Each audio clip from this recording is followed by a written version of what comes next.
ngusobanurira inzira ebyiri naravuze ngo dota sanvuyeho ahubwo bagiye kubyorosa indi mihango kuko horo bitangira ibitambo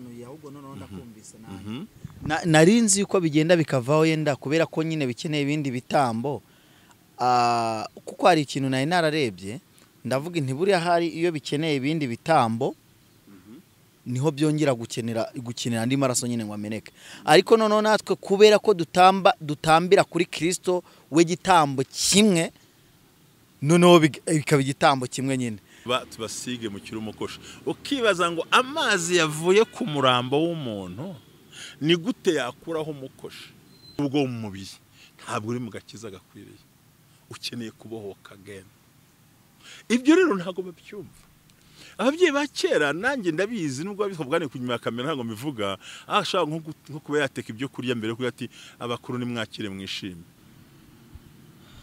Yes, reka mashimire mu izina ry'umwami wacu Yesu Kristo ko tubana hano ku bumwe bw'abera ministries Imana y'amahoro ibaho umugisha kandi bishimire uyu munsi nanone rero tuje imbere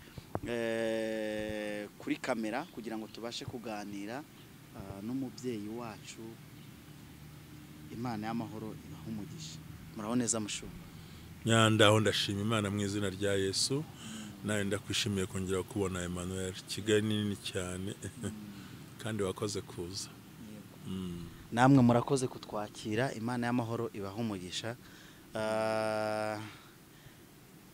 ejo byari bimeze bite mushuba umunsi w'ejo ntago wanryoheye by the way umunsi w'ejo numvaga ndi buruhuke ariko nzagura na stress nyinshi cyane abona ko nsa nkunaniwe byangiye akenshi imirimo y'amaboko ntinaniza bazwa n'imirimo mu bitekerezo kuko buryo utekereje neza unakora neza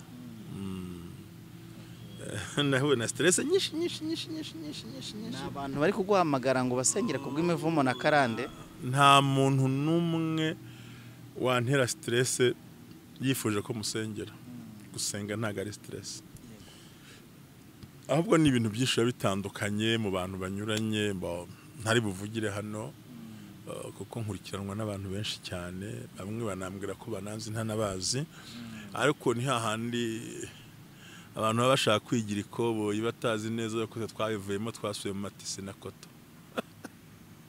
akantu musho utangiranye ko niko bakanshanze hari ukuntu abantu bigira abakoboyi bakigira abahanga bakigira bamenya ukabona ko bigize abakoboyi urabyo bisobanura ariko atazi neza ko twabirambiwe twasuye mu matisi na koto ibyo bigira mu by'ubukoboyi bunajye wakwi tuntu twinshi turaho ngaho so ro kujongera na mind z'abantu batandukanye rimwe gushaka mu mitego n'ibindi byinshi n'iki ikindi cyaka ndashima Imana kuko narifite ikintu kibabaje umutima wanjye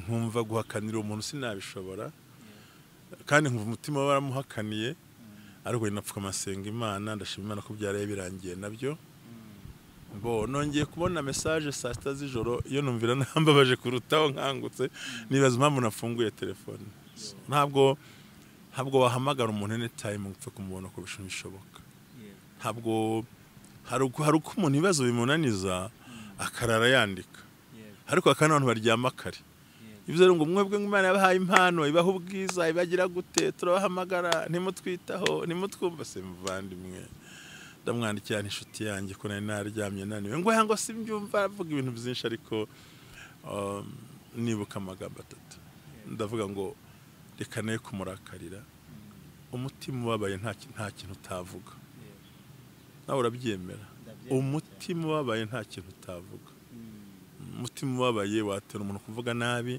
umutima ubabaye watera umuntu kuvuga amagambo yanamufungisha kandi twese ntago dufite urugero rumwe rwo kubasha kumanaginga stress ubona wenda mufasha ko rero ibintu bitandukanye zimwe kumfasha mu gitondo birumvikana undi narahamagara ati kuvuga ku bintu byanye n'ibiki mutanga nimero mutatuvugisha ndamubwira Nshuti yashakaga ko dutanga nimero tukanahamagara no bakajya munyerezwa twitaba nimero buri kanya ariko ushobora kubyuka saa 8 kigerazo kikuriye ariko telefone yanjye nayifunze kugira ngo mbashe kuruhuka cyose byagiye byikusanya naho mbona sa nkunane mu maso ariko nitumara gukora ikiganiro cya mbere ameze neza ameze neza cyane so ndumva ari uwo munsi w'ejo nuko wangendekeye ntiwinjije ahubwo baratakaje. Ariko iyo turi muri gahunda yo kuvuga ibintu byo kubohoka no kubohora abantu, ubundi wowe ngibi ubibonye mu gitondo, nge ndabimenyereye, iragukubita satani kuko ubona ko winjiye mu bihugu no mu birere bye. Urumva rero nakubwiye ntabwo najya bigira abakoboyi cyane, nyine ntakuzanaho ubukoboyi batazi ko wagiye mu matisi n'amakoto wabirambiwe. Hataki ibyo ntiwabiretse, wagize gutya urimo uratuburiza ituro kuza bla bla bla, so ukamureba nambwiye nti buri muntu agira uko yahamagawe. Haza kwaduka uwo muhungu aranankurikira usiye ko nanamuborotse kuri telefone yanjye, ngo ngingo ibyo simbishaka ngo tuvuge ubuntu. Ndamubwira nti please, byonyine imyaka ufite iruta iyo njye mba mfite kandi nabitekereje. Rero hari igihe umuntu yubaka ibintu bigendeye ku ijambo, undi wakumva arashaka ko ugendera ku bitekerezo bye, kandi buri muntu Imana yamuhaye ubwonko bwe. Umuntu wese, niyo mpamvu ngira inama akuri kimwe bwabera ministry, ntukanga inama ntukayisuzugure, ariko inama buri gihe ujye uyihuza, ujye ufata inama uyihuze n'icitekerezo yakikurimo. Ko buriya niba watekerezaga ikintu neza umuntu yagushyiraho akakugira inama ukabyomeka ku mugambi wawe mwiza, rimwe na rimwe uratsinda kandi ukagera kure. Ariko ikibazo tugira ni kimwe, n'abantu baba bashaka ko tugendera ku bitekerezo byabo. Kuko urabona ngo cano ngo wagombye kugira gutya ngo shyiramo ubuntu, ngo ubuntu bw'iki gihe ntabwo nahamagaye kwigisha ubuntu. Oya, ubwo se kwari nabyo nayo nzabikubazaho mushumba, ubundi ubuntu ni iki? Wabibaza bari abahungu, cyane mba numva ntarabyumva cyane. Ni grâce de Dieu, ubuntu bw'Imana twakijwe n'umurimo kwizera, ntibyavuye ku mirimo. Ariko iratubwira ngo ukora ibyaha n'uwa Satani, kwerekera yakoraga ibyaha. So rero muri ministeri y'Imana harimo domaine nyinshi, harimo za branches nyinshi cyane. Hari abigisha kubohoka, hari abigisha karande, hari abigisha blessings. Gusa ariko byose bikuye muri three kinds of gospel. Hariyo cyambere cyangwa ni good news, cyangwa good gospel ivuga kwihana, kwera imbuto, kugira imirimo no kwitegura kujya mu ijuru. Hakaba iyo bita license gospel, ariyo bantu b'ubuntu babamo, bavuga ngo so ngo twarakijwe byararangiye, ngiyo wakire Kristo ngo safe, ngo nta kintu cyo gisigaye, kakuzanira Abefeso n'Abagalatiya, akirengagiza ko biri ifite amagambo 1875. Rimwe urabyumva cyane. Hakaza rero iyo license gospel niyo uyu munsi ya none iri kugenda idominisi, aho umuntu yuba bategetse ambona again birahagije. Ibyaha bya Kristo yarabyikoreye, ndikorera twibera aho ngaho Yesu yarabirangije. Ariko iryo nivuga ubutumwa by'abanyantege nke, ariko mu gihe kizaza rizaganza isi, kuko urumva kureka abantu bakaba free. Ariko musho yenda ntago mbaciye mu ijambo, hari ibintu bimwe ntajya nemera mu buzima bwanjye kandi ntazapfa nemeye bitewe n'impamvu ebyiri. Izo mpamvu ebyiri nshaka kubabwira, iya mbere nivuga ngo twakijwe kubw'ubuntu, cyangwa se ngo ubuntu bwaratubatuye, ngo Yesu yarabambwe ngo abambirwe ibyaha byacu, ngo none nyine ubwo buntu buhari, turi free, turabohotse. Hari kimwe nakwemera. Nusi ijambo ry'Imana ryo Paulo yandikira, ntago bije neza kubera ko ni ibintu tutateguye. Hari ahantu handitse ngo twakije ngo none se ngo dukora ibyango usage biri mu Baroma. So njyewe rega nta n'umwanya bafite no kubitindaho jewe, nzi ko ukora ibyaha ruwa Satani kandi uherekeye Satani yakoraga ibyaha. Nzi ko ritubwira ngo wabyewe n'Imana ntakora icyaha, kuko imbuto y'Imana iguma muri we. Niba ukora icyaha no kugitegura, umuntu Imana ntakora icyaha ariko yakigwamo. Ibyo rero ni nakuze ngo ni license gospel, ari igiye kumara abantu benshi cyane. Iyi hakaza ari ya gatatu yitwa ngo ni prosperity gospel, iterambere. Akira amafaranga azana zamuka agira gutya, no bagahuza ugakiza n'imyenda nane no kwambara no kutunga modoka n'ibindi. Ariko giye nkunda ko nibera muri good cyangwa se good gospel, twigisha abantu kwihana, guhindukira no kwera imbuto no kuzasanganira umwami. Haka muri iyo domaine yarimo hakazamo kwigisha abantu ibirere bya Satani. Buriya bintu bivuga ngo ni ubuntu, ni umwijima utwikiriye ukuri. ariko ko adashaka kumva uko kuri uri umubwire ari butongane nawe. So rero twumva gusirikana ko ibyo bintu mwisi duhura nabyo. Rero tuba good news harimo no kumenya iby'imivumo na za karande no kubohoka. Yananditse muri comment yize kwandika avuga ngo ngo ntago biri biblical. Biblical se nicyo ushaka. Twe dusoma biraduhere mu itangira tukagera he. Ya niko tubayeho. Tuba duhereye kuri Alpha tukagera kuri Omega. Twe ntago turi hagati aho ngaho. So rero iyo urimo uganira kenshi na kenshi ibintu bibohora abantu. Ugomba guhura n'izi imbaraga mbi cyane.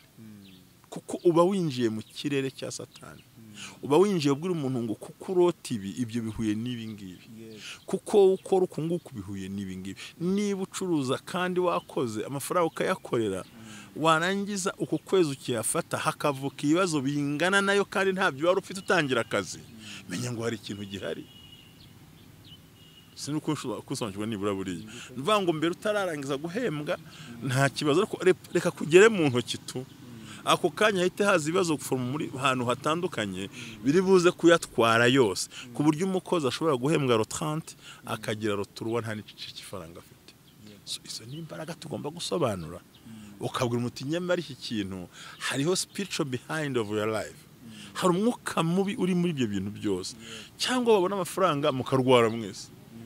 Umva ko murwaye muganga ariko batwara ariko ndwara twese n'indazi kugenda gute.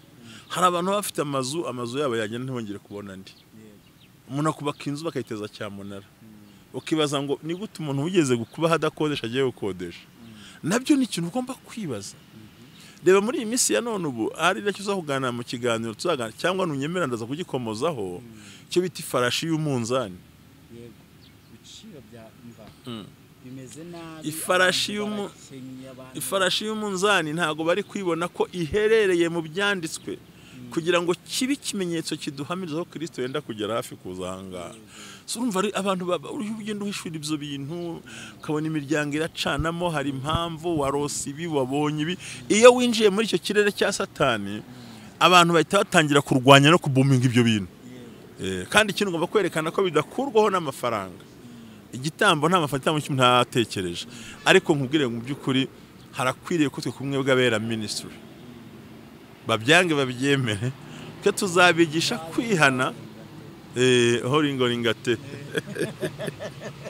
horingolingate tuzabikwigisha no kwihana kwera imbuto ukagendera mu kintu cya Kristo ugakora imirimo myiza ugatamba ibitambo ugatanga n'amaturo ukitegura kuzajya mu bwami bw'Imana. Ko yaravuze ngo uvuga ngo nuko wizera Imana yiboneze nkuko nayigize gute ihangaho nini wabyose nini mukozi w'Imana Petero yandikira ki ngo nuko mube kuya mube mufite ubwenge bwose kumenya kose kurusha kose mukongereho kwizera mukomeye kumenya byose ngo nto mutosha kuvuma muzatsitara ku manywa. Aho rero n'amagambo tugomba kwinjiramo yo kubohora abantu kandi nkubwire Manuel nta muntu imyaka mfite nuwanyica yaba yihombeje. Dore impamvu yaba yihombeje yaba yikurura umvumo wose. Kabiri narabyaye. Gatatu size umuryango ku musozi. Ibikwiriye se nibi tugomba kuvuga ukuri Satani yadutegera kuri moto ntacyo tuzaba. Ngendo kotse impanuka nyinshi utamenye. Ubundi se ho Jari ntiyari impitanye. Modoka ya Jari yansanze ndi kwitahira ntacyo ari nijoro ndi kugira ngo ngere mu rugo mvuye gushyiraho ikiganiro nuko mu gihe ntashye ngiye kugera hafi yo mu rugo umuyobozi wa Jari ava muri gare aza gutega imodoka ijya Nyabyondo. Aje kuyitega umumotari kwa kundi ari kwitega ngo ayihagarike ngo hinjira umugenzi mu nzira umushoferi aramukatira mu kumukatira nanjye ndi kuri moto atukubitaho nka gutya nyina dukomaho tugenda nkoza amaguru hasi nka gutya ndagenda icyagize ikibazo na ya maguru ya kamera ariko ubu nayo no guterateranya nyine tugakora ariko nahise ntekereza ndavuga nti yes nuko nyine Satani ubundi kiganiro ntago cyagomba kujyaho ubwo kigiyeho Satani arababaye.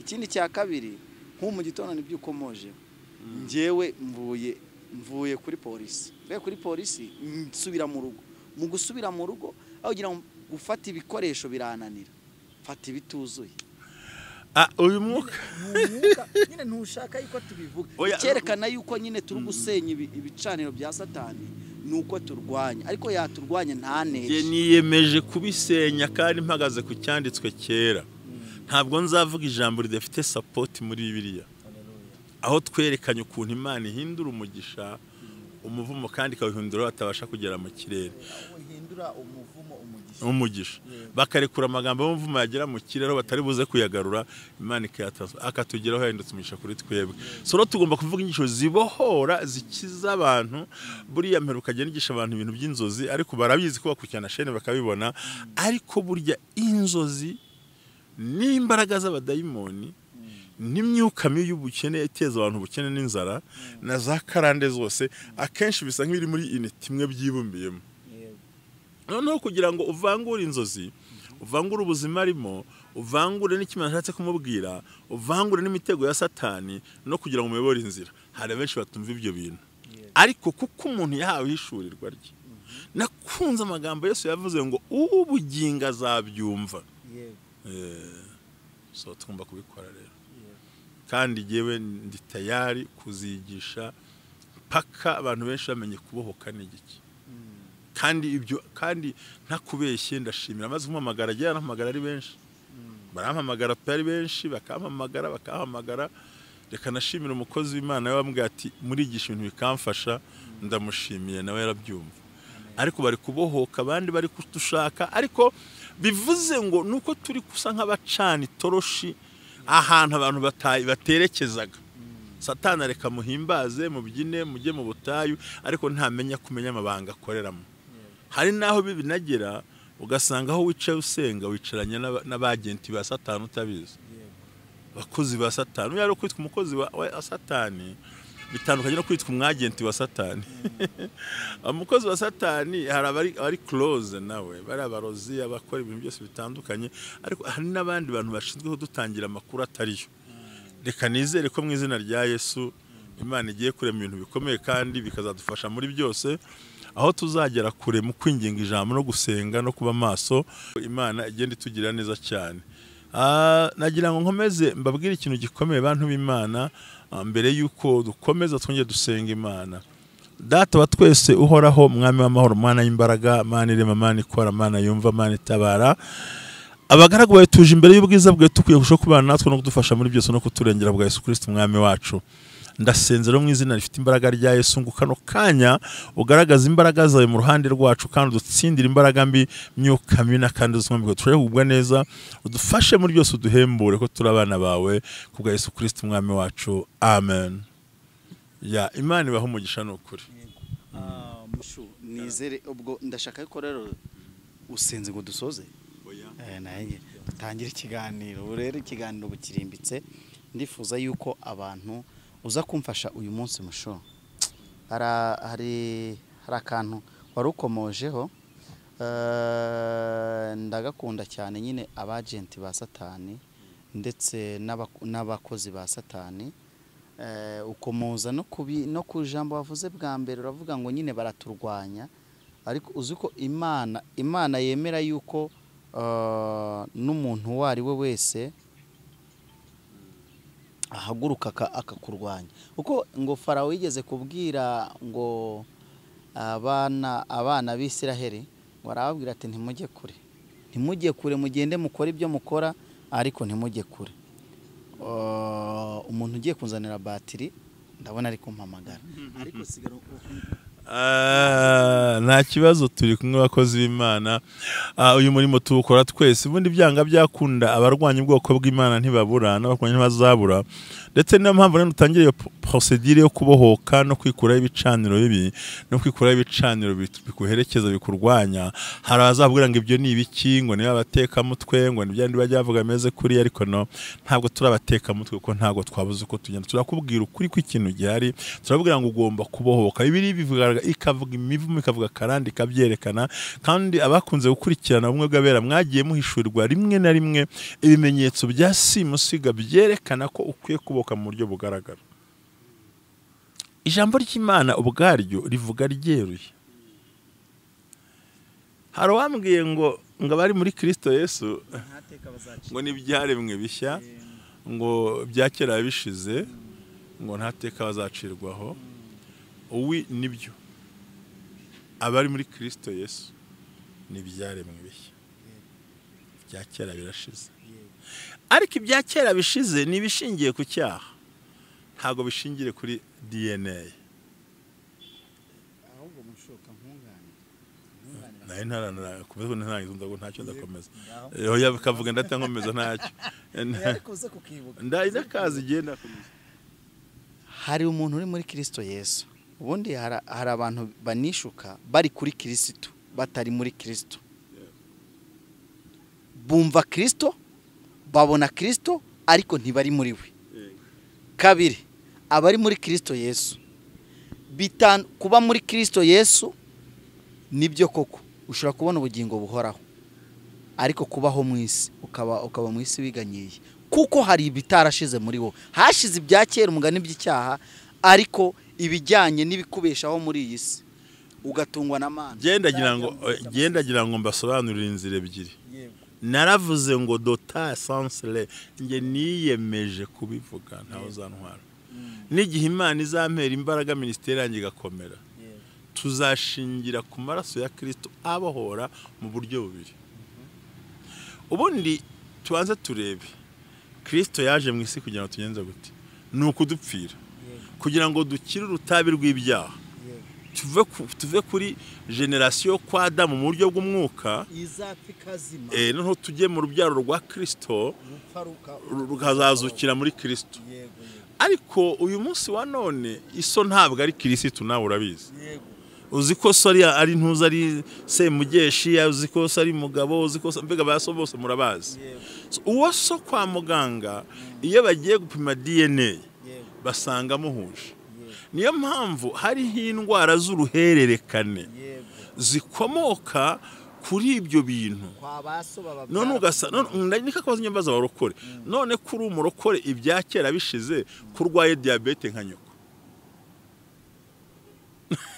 none niba ari bya kera bishize kiwanyu mu rwara sinozite kugira ugahinja kavutse uwo munsi ese koko niba ibya kera bishize ko mufite urekane rw'igifu mwese rugo wanyu kandi mvuga ngo muri mu rusengero muri gusenga ibi bintu rero ugomba kubitandukanya Kristo yihariye kuducungura 100% ducungura ingo y'ibyaha n'urupfu kuko Yohani yaravuze hafi muri ngira ngo ni mu gitabo wa Matayo wabibona ndetse muri hano wabibona ngo dore ntama w'Imana dore ukuraho ibyaha by'abari hehe by'abari mu isi mu mwumvire urumva ku kijyanye n'icyaha rwose n'uwakubwira ngo tambe gitambo kizwe ibyaha wamubwira uturambeshye ntubuze byose uranyometse ariko ku bijyanye na karande nicyo ushobora gusobanura iyiva ku gisekuru niba n'umwami w'Abamedi yaravuze ngo murekura abisiraheli bagende bajye baba mu gihugu cy'Ubuyuda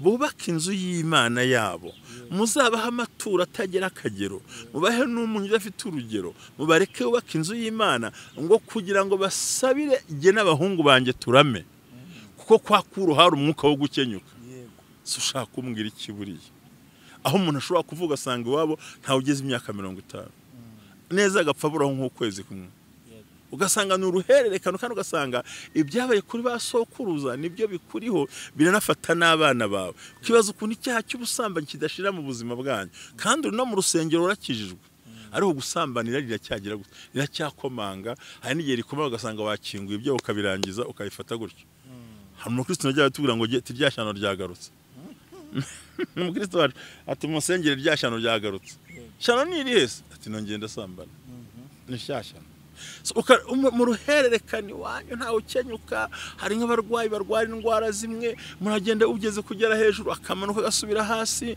utunze amafaranga akamanuka uwazamutse akamanuka gupfa mutagira inzu mubamo kandi mutuye mu Rwanda cyangwa hano mugiramo kodesha yaba kode bikarangira umuntu akirengagiza ko arimo aba victim y'ibintu yagombye kuba yagashenye aho ngira ngo urahumvise sinzi niba humvise ari urumva ni inzira ebyiri byonyine no kubasha kubohoka kuri zino karande nabwo n'ubuntu twagiriwe no kumenya Kristo none siyo tutabimenye twamenye Kristo tugirirwa ubuntu bwo kubimenya no kubihishurwa no kubicukumbura aho rero abadukurikiye kumwe bw'abera ministry bajye basobanukirwa yuko igihe cyose wibonaho ibintu bimwe bihoraho bidahinduka ugasanga uraho ikiganiro twakoze ubushize ngo satani nta muntu anyagira mu gihugu n'ubundi yararimo ibintu byarahezemo ahubwo aramureka akabisohokana mu gihugu bamutwayemo ariko yajya kwinjira i Kanani we satani akabimwamburiramo. Ibi tuvuga uyu munsi wa none ni bya bindi umuntu yibonaho utazi Imana akajya mu bapfumu kuraguza. Ati nibonyeho inyatsi, nibonyeho karande, sintera imbere, abakoganye ntibashaka, abangwanye ntibarongora, akajya kuraguza. Kandi yaraguje iyo nyatsi bayikuraho n'abakobwa bagashaka. Ariko agatanga ibitambo ntago bayikuraho, ahubwo barayongera bakamushingira bagaba abadayimoni. Ndabikubwiye genda biza. Wibuke ikiganiro wavuze ubushize ukuntu umwana yazutse batanze ihene. Yego yazutse batanze ihene ariko yagira mu ariko akajya nyine ibitambo byashira. Umwana n'ubundi akongera agasa nkaho arwaye yagira mu rusengero ariko kugeza n'uyu munsi wa none urumva uragenda bakagukorera iyo mihango umugabo ukamubona umugore ukamubona ucuza ukabona ko ufite kondisiyo yo guhora uyitambamo ibitambo. None twe niba abantu mu mwuka twarahishuriwe ko nta mpamvu yo kujya mu bapfumu n'abarozi no kuraguza, ahubwo hariho imbaraga mu barokore zibohora zishingiye ku bitambo. Kubivuga ni ikosa. Niyo mpamvu byinshi rikamanga. Ahubwo umuntu birwanya mushumu n'umwanzi w'Imana. N'umwanzi w'abantu already. Kuko umuntu aricara mu nzu y'Imana genda bazi benshi akicara bati nta kimana inkoreye, kumbi arakijijwe ariko za karande ziwabo ya mivumo yiwabo bikamukururukana hahandi n'umuntu agira icyangiro mu itorero. Ati ibi ntacyo bivuze. Undi atari kurarwana n'iki ngwino nkwereke. Akamutwara mu bapfumu. Akamutwara mu baterekera. Akamutwara mu bajya kuragura. Bya bintu bikavaho. Ariko byo ntago biba bivuyeho, ahubwo bagiye kubyorosa indi mihango kuko horo bitangira ibitambo. Narinzi yuko bigenda bikavaho yenda kubera ko nyine bikeneye ibindi bitambo. Kuko hari ikintu nari nararebye ndavuga nti buriya hari iyo bikeneye ibindi bitambo niho byongera gukenera andi maraso nyine ngo ameneke. Ariko noneho natwe kubera ko dutambira kuri Kristo we gitambo kimwe, noneho bikaba igitambo kimwe nyine. Noneho ahubwo ndasobanukiwe n'ukorosa. Ni ukuvuga ngo n'ugupfufahaza. Ariko by'ukuri babana uzabyara bazabindaya, abana uzabyara bazankura umujyi, abana uzabyara azamabandi, abana uzabyara kubera ko bo bakorana n'imbaraga mbi za Satani. So twero iyo tukubwira ku magambo yo kubohoka, icyambere tuguhuza n'ibicaniro by'Imana ishobora byose. Kandi icyo ugiye guhabwa kigahora nk'amagambo agaragara muri Yobu ngo umugisha Imana itanga nta muvumo yongerwaho. Abagabo bakuru ubutunzi mu kuzimu mu bapfumu hariya baramubwira ati ntuzaryamane n'umugore wawe. Umugabo akagera hasi ariko bamubwira kurara hasi kandi hejuru hari igitanda. Hari uwo bambwiye babwiraga ati rero isaha irageze kurya, akabatarira ku isahani akabisuka hasi akabiriraho. Umugore aturuga aratorongera ariruka. Hari abandi babwira ati wese kumvikane uramenye ntuzigera ubyana n'umugore se tuguha umugabo ubyana n'umugabo wawe n'umugore wawe. Hari abandi duhereza umwana w'ikidebire kuko bariya bo baguha ibintu bafite ibindi bagiye kwangiza. Ariko iyo ubohotse mu mbaraga z'Imana ubu bohotse kandi gitambo gitanga at once rimwe byonyine gusa. Hari uhoruzana za nkoko, hene y'ibara rimwe, intama y'ibara rimwe, imodoka umwana wawe, kandi bagusaba yuko umwana wese ubyaye ugomba kuza kumumurikira abadayimoni ukamujyana n'ituroti ngo uyu mwana w'Inyagasani ukafata umuntu ukamwita Inyagasani. None niba imbaraga z'Imana lokoste forara zibasha guhishura zaratumeneye amabanga yo kubohora bajyaga mu bapfumu bihinduka ikibazo.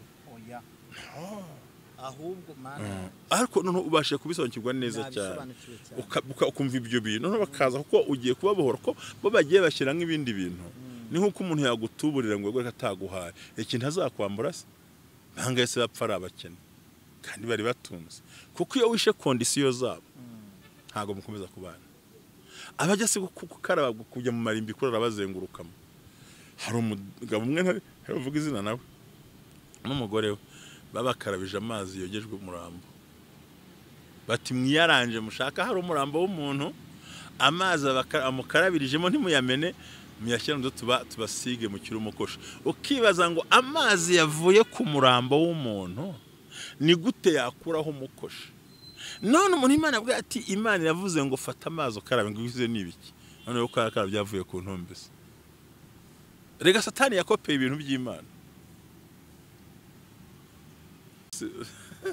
ndabona umustazi bamugana ngo natahasi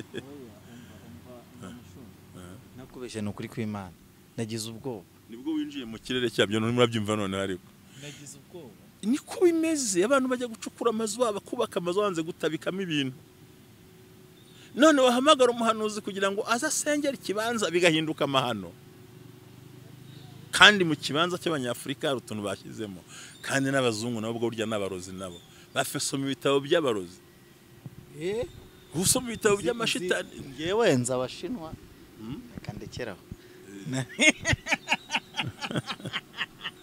cyase ndabizi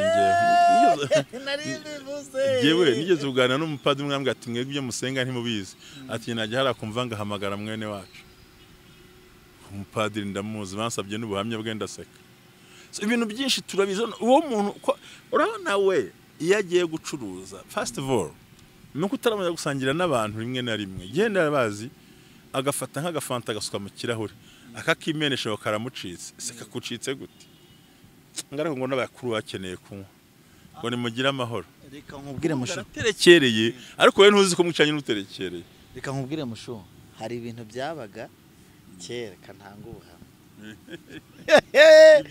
hari ibintu byabaga kera ni mu muryango umwe nabayemo ni ukuvuga ngo umubyeyi yacumbaga ubugari nge naramucungaga iyo byabaga byatetswe n'undi muntu atari wabitetse we yacumbaga ubugari akabucumba akagakata akagafata nka gutya agaterera hasi akagakurikiza amaso nkabona bumbuye umunwa ibyo yavugaga simbizi ikindi gihe yego nibyo uko byaje kugenda byaje gusa nkaho nyine habayemo akantu k'akabazo ukuntu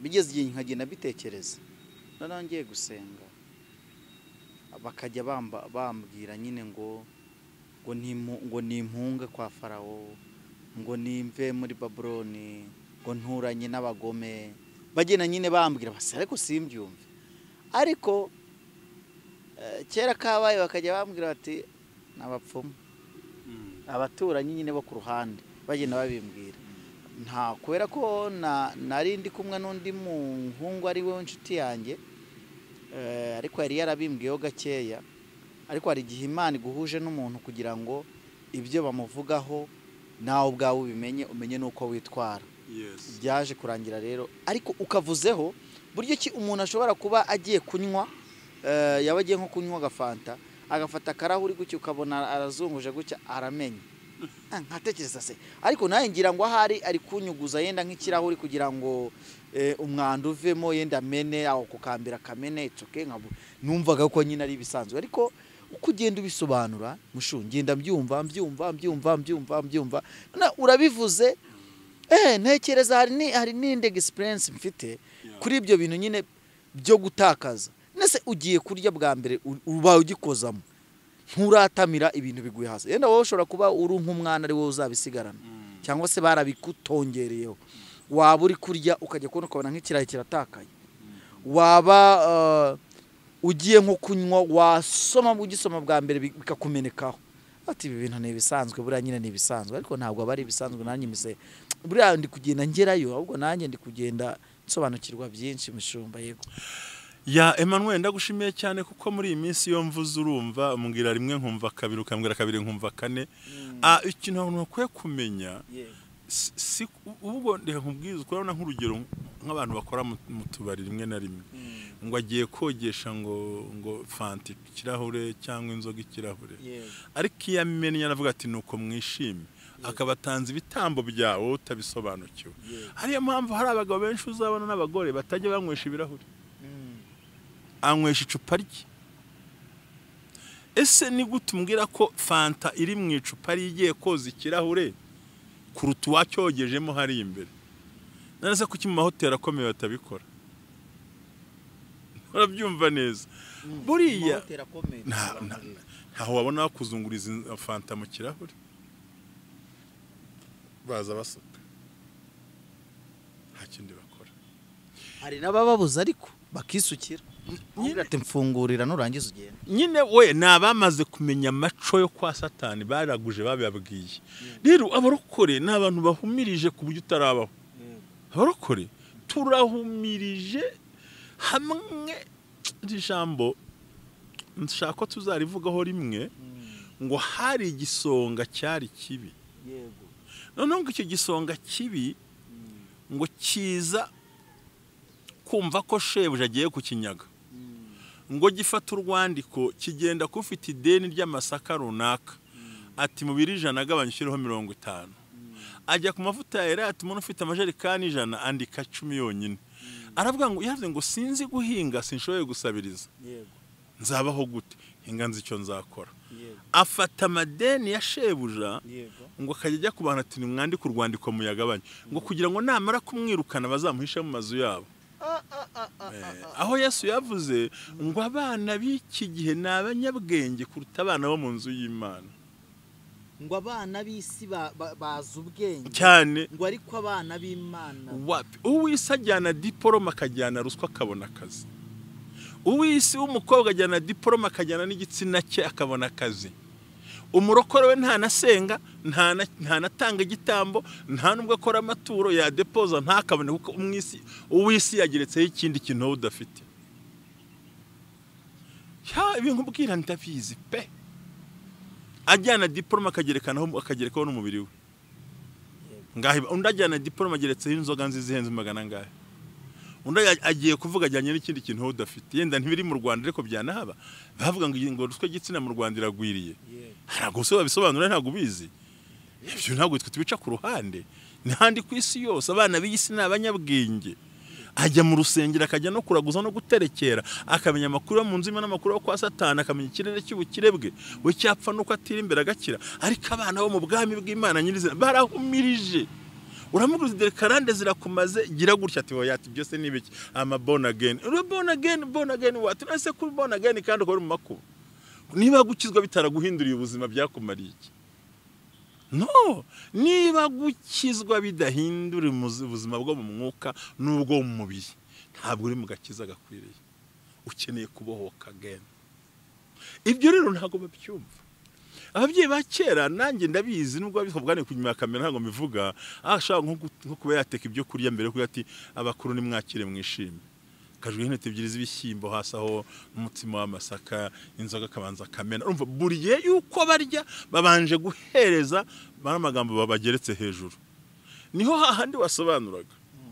Uwo muntu azarebe nawe kandi abari n'umuntu mukuru. Nukuri akarya ibyo kurya yimena atabizi. Kugera ubwo areka ikanya agafata ikiyiko nabwo akabimena. Kandi iyo hamenetse kibimwe nta bindi byongera kumeneka. Ntago mushobora kumva ibyo bintu. Kumbi ni imiterekero yiwabo yuko mbere yo kurya bagomba guhereza bita bakuru. Kandi icyo gihe n'uwo mwana yariye kubyiwabo bakoze batyo. Rero kuko wamaze kuroka butabizi uzayoza ikanya utiyenda ikanyira bimena. Nabyo bimeneke. Nabyo bimeneke kandi bimeneka rimwe kandi bimeneka ku byo kurya bya mbere. Byanga bikunde nubwo hamenekaho duke agasiga tundi dukeye. Kwibaza ko n'umunwa uvana umunwa wamenetse, kumbi Satani yaje kwaka bya bitambo yamenyereye. Kubera ko utabasha kumiha ku neza kuko ntubyumva.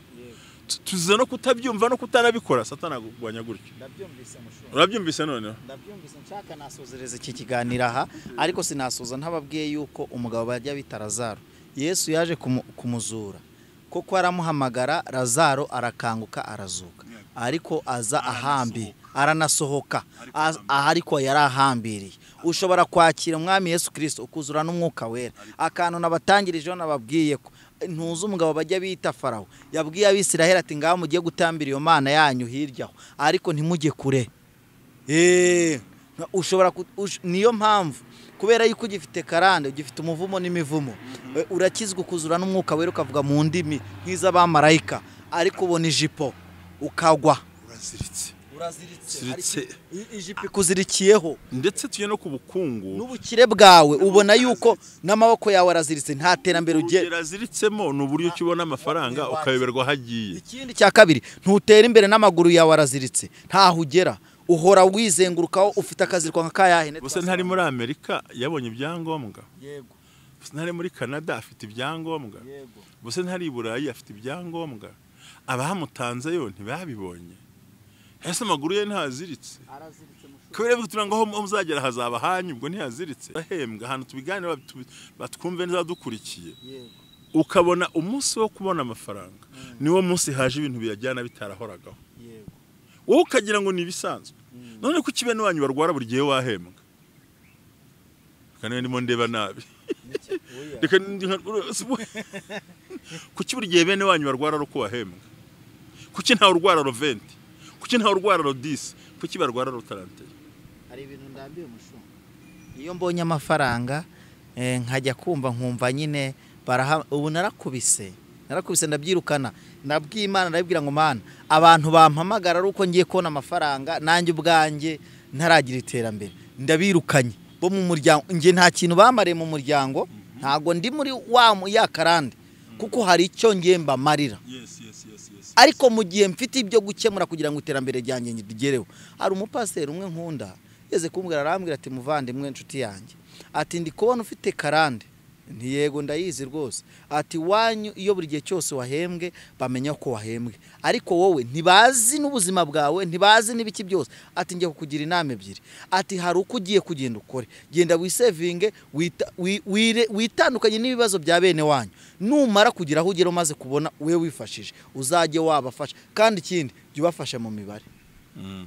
Nicyo nshaka mbaze no muntu unkurikiye umwe bwabera mu mwibarize kuki buri gihe iyo wahembwe aribwo mu rugo haza ibibazo cyane kuki aribwo famiye zanyu zirwara kuki ari cyo gihe mu rugo rwawe haza mu burwara bw'abana ugasanga ibintu ugasanga barakwibye ugasanga utazapfa savings uzapfa uteye imbere byaba urwara bukajya n'ibintu bidafite na gahunda kwa muganga bakabura indwara. Uribuka Yosefu ngo nuko ngo afata ngo imigabane 5 uw'imbuto wo guha umwami 10 amaturo no guha umwami 10 amaturo nayo nizo kubiba ngo kugira ngo babashe kubaho neza muri Egiputa babashije kubaho. Ariko twebwe abana b'Imana ntabwo tuzi kugenga no kugenza iby'isi nuko kugenzura urwego ibyacu birimo bipfiramo. Rero abana b'iyisi n'abanyabwenge we aremera akajya no gupfumuza akajya no kuraguza akanaterekera agatamba ibitambo mu bapfumu ariko akagera ku cyo ashaka nubwo kiriho umubabaro. Ariko twabana bo mu nzu y'Imana ntitubimenya.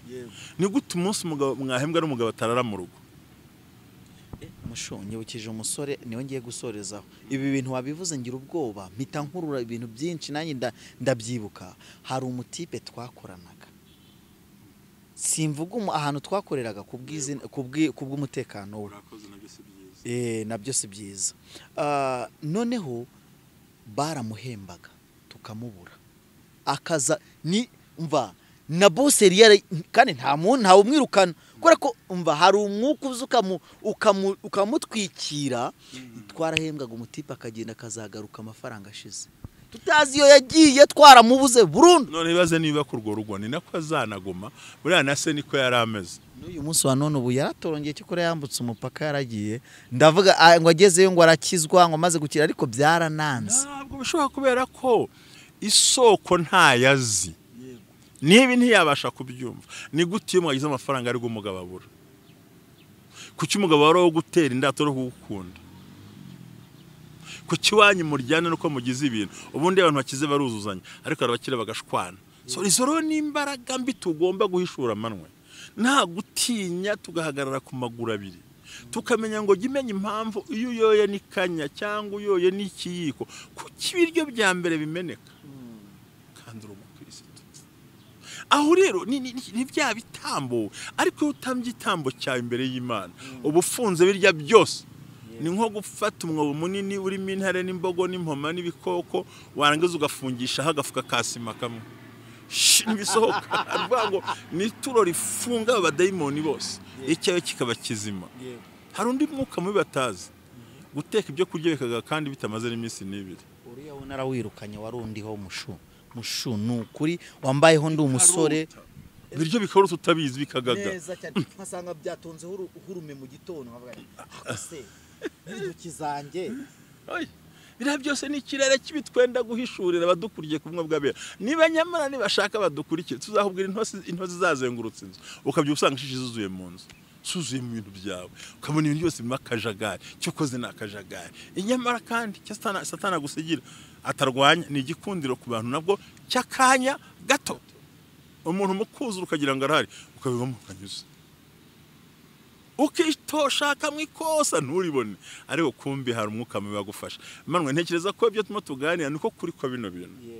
Aravuga ngo abana b'iyi si ni abanyabwenge kuruta abana w'ijuru. Uw'iyi si nta kintu akora atageretseho ikindi kintu.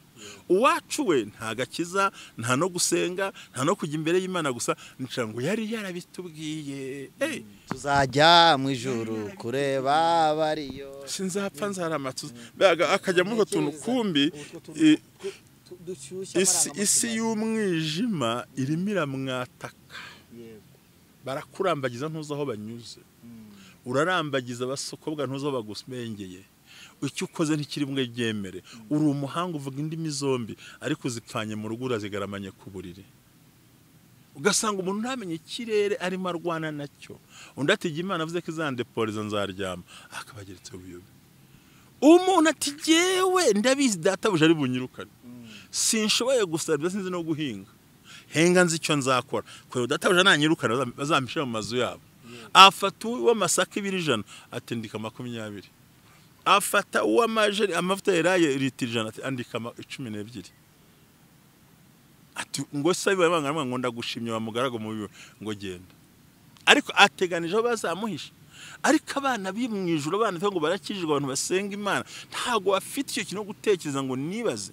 Umuntu arasenga akanaraguza, akafata ukaristiya akanaterekera, akajya mu rusengero akarya akanavangavanga, avuga ati giye mbagarire yose sinzirizera n'irizarumba. Ariko abajya kwa satani byo birangira nabi, ariko abagumye mu Mana bakubereza amahame y'Imana, nta muvumo garuka kuriwe. Kandi aba bantu babivangavanga usanga ari nabo bakomeye mu rusengero. Mushu usenga dusoza ikigiherwa ni kashi, kigiye ni kashi, senga twisoreze ikiganiro cyacu cy'umunsi, twihere kugira ubwenge no kureba no kumenya kugenzura ibintu byose. Barangiza bakagira ubwenge bwo gucara bakagubwa neza.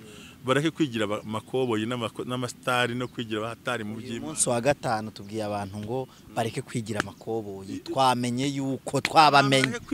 Kwigira abakoboyi, bamwe twasubiye ku matisi twarabimenye. Ubukoboyi tubona kugira najya ku bintu wabyumvise. Kandi ikindi, nta muntu numwe uzakwemerera kuca mu nzira kubohora, kuko nawe aracyaboshye. Bya bihanda bibiri, kimwe nzika y'isi na nzika y'idini. Ndabyibuka bishaka yuko ugerayo. Ntabwo bashobora kwembwa ati ibintu byo kwangura bahoka ngo urabya. Ndagira ngo nkumenyeshe ngo inzira nkuko usaba viza bucece ukabwira abantu ngo wageze iyo ujya bucece, ni nako kubohoka bimera. Ntubiririmba. Mushu senga Imana dusoza. Urakoze Mana, turagushimye kweze kubana natwe mu izina rya Yesu mw'ubwabera ministry. Turagushimiye abadukurikirana bari mu bihugu bitandukanye mu Rwanda hose, bagirezeho umugisha mu izina rya Yesu. Kandi mwami umwuka wo kubohoka no kwinjira mu isezerano bibagereho mu buryo budasanzwe, kandi ubashyigikire kubwa Yesu Kristo mwami wacu. Turagushimiye umugisha Emmanuel nangire neza, umugisha bumva umwe bw'abera bakanasharinga bagahereza abandi ibyo bakora byose, bampera umugisha kubwa Yesu Kristo mwami wacu. Amen. Shalom.